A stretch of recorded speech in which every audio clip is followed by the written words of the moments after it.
guys, it's me. I just wanted to do a quick little video just sharing some of the books that I have used that have helped inspire me, motivate me, and just help me get through rough times. So I just wanted to share a few.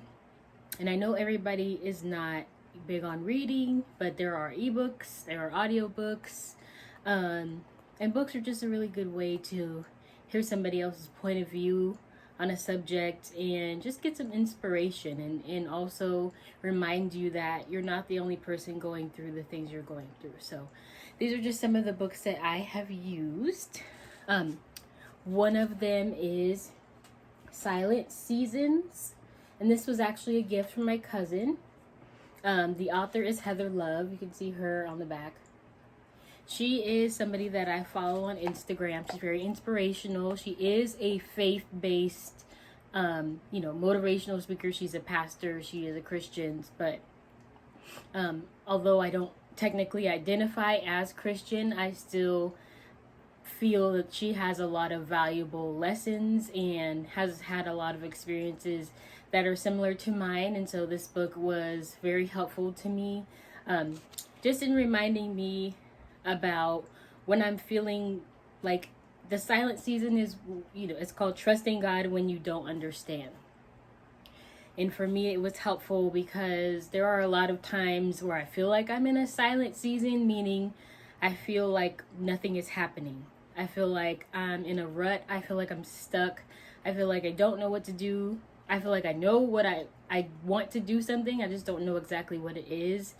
And so some of the lessons and some of the things she talks about in this book just kind of remind me to have that blind faith and keep pushing forward, although I may not see the end or I may not see the light at the end of the tunnel, just remembering that it's going to be better. So Silent Seasons, Heather Love. I will tag her as always. And then another one that I really love is The Alchemist. I know people have probably already read this. This is such a good book. This is not a biography or anything about his life. This is by Paulo Coelho. Hope I said that right. And it's an imaginary story about a boy who goes, he's walking around the world and he's traveling from Spain to Egypt, and it's just about his travels. And he meets a gypsy woman, he meets some other people along his journey, and it's a really good book. And it can be hard to understand for some people just because it's kind of metaphorical in a way to me. But the message I feel is really, really strong. So, at a certain point, towards the end, it's like he's been searching for something. The main character has been on this long journey, traveling and, going through all this stuff to search for something that ends up being somewhere he never thought it would be. And it was somewhere that, he could have found it all along. He didn't have to do everything that he did, but he just felt like he was searching for something and looking for something. And I don't know how else to explain it very well, but it just kind of reminds me of how I feel about myself sometimes, that I'm constantly like looking for the answer, or it has to be a certain way, or there has to be something specific that I'm looking for, when it really is way more simple than I'm imagining. I'm actually making it more complicated than it has to be. So this book just kind of helps me remind me of that. I also like Don't Settle for Safe by Sarah Jakes Roberts. This is T.D. Jakes' daughter. So, of course, this is also faith-based. She is a pastor. She is Christian. However, once again, I feel like the lessons that she gives in this book can apply to a lot of different people, even if you are not Christian or religious or you don't consider yourself that. I try not to limit myself in the things that I read and the lessons that I take, just because of who they're being given by, because they could still apply to me and I can still use it and I could still filter it out to make it work for my own situation. So that would be one tip too that I would say is, when looking for inspiration, when looking for inspirational people, pages, books, whatever, try to keep an open mind and filter through it and see what you can get out of it. It may not be exactly the type of religion or whatever that you could subscribe to, but if it's something uplifting and positive and it speaks to you, then I would say, go ahead and use it. This is an autobiography of her, and it just talks about not settling for the things in life that are comfortable, that make you feel safe, that make you feel that are predictable. You know what the outcome is going to be, and that's not always where you grow. Sometimes you have to do things that feel uncomfortable and that you don't want to do and that are unfamiliar, and then they become familiar. Or you might fail, but you learn something about yourself. So it's just about taking those chances, learning from your mistakes, and moving on and allowing yourself to grow. Another one is The Power of Positive Thinking. This is by Norman Vincent Peale. This book was very interesting to me. Some of the wording was a little hard to get past, but in the end, I got what it was saying, and I got the point of thinking positively and, speaking positively about yourself, thinking well about yourself, saying nice things about yourself and about your situation, because it really does work. And this book has different chapters, like how to have constant energy, try prayer power, stop fuming and fretting. So it just how to break the worry habit. So it just kind of is a good reminder of how positive thinking can help you. Obviously, positive thinking is not going to fix all of your problems. I'm not saying to be so positive that you ignore reality. I am saying to not be so negative that you ignore the fact that good things can happen. Things can change, and you and your mindset can make things change sometimes too. Sometimes situations are out of your control, and other times there are things that you can do to at least change your mindset until circumstances change. So this is a good reminder, this book.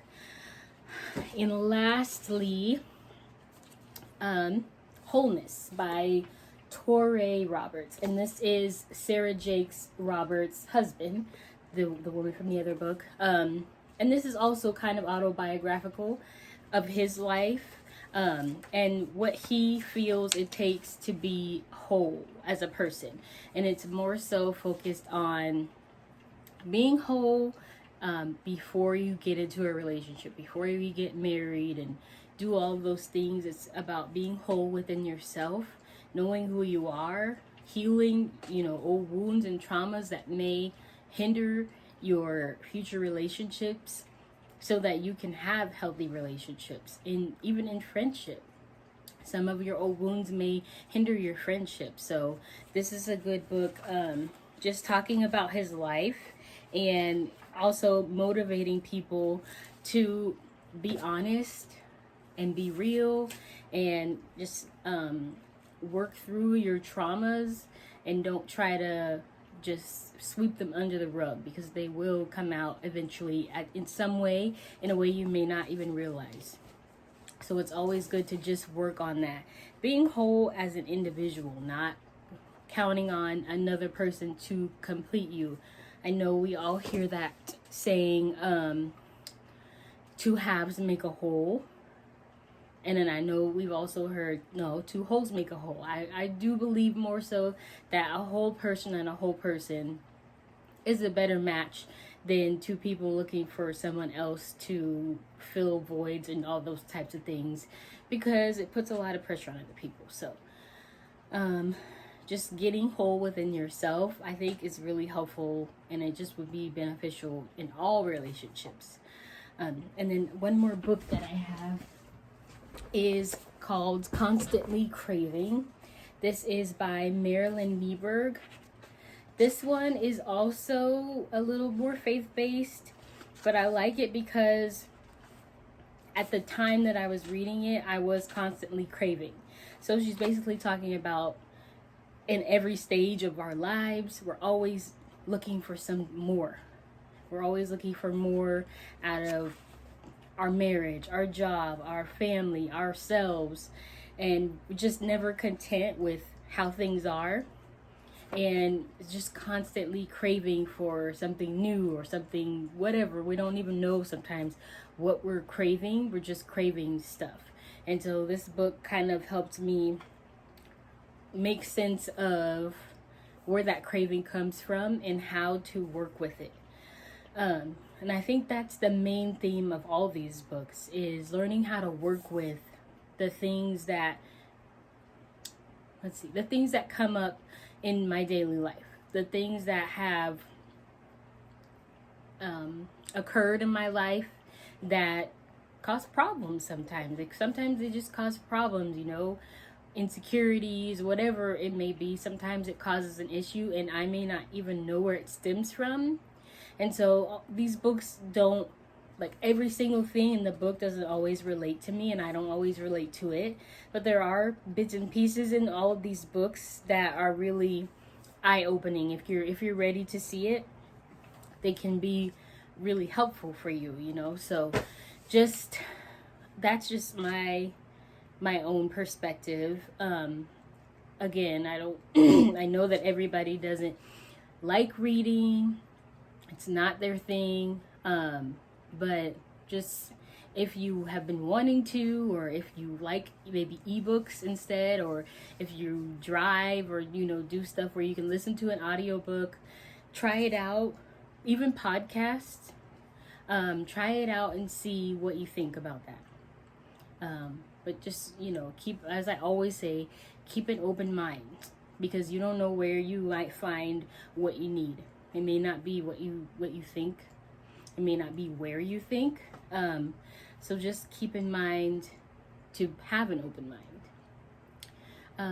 So not to get too far off topic, those are some of the books that I've used throughout my journey just to help me stay motivated, stay inspired, grab little, tidbits here and there to help me throughout my journey. And sometimes I even reread them. That's why I keep them, because it helps just remind me if I'm in a different space. Sometimes I don't relate as much as I used to, but then I get back to that same space and I need to read the book again. So that's my little video about books and reading. I hope you guys enjoyed, and I will see you guys next episode. Bye.